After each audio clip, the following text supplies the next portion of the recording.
Multiply each expression and simplify. So one important distinction we need to make is whether what's being squared is being as a product or a sum. Here we have two examples, and they're quite similar, but notice in the first exercise we have 5 times the square root of m that's being squared, whereas in example B we have 5 plus the square root of m being squared. And we handle these differently.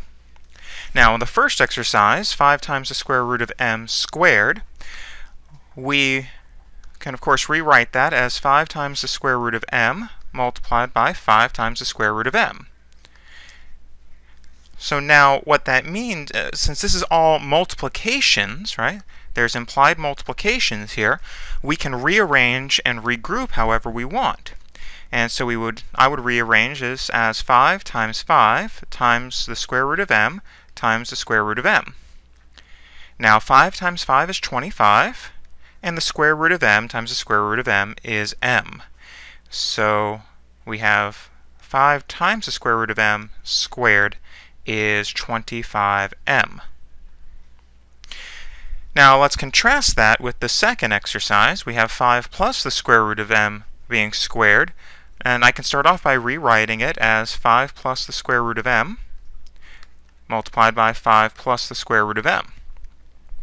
Now this looks like two binomials, and so we will apply the FOIL concept here, multiplying the firsts, and I'll go ahead and write this all, I'll write 5 times 5, then the outers, 5 times the square root of m, the inners, we have the square root of m times 5, and the lasts, we have the square root of m times the square root of m.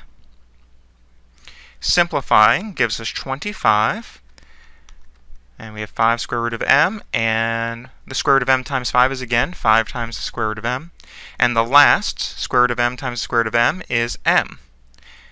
And now we'll combine the like terms. We have just those two like terms, so we'd have 25 plus 10 times the square root of m plus m. So 5 plus the square root of m squared is 25 plus 10 times the square root of m plus m.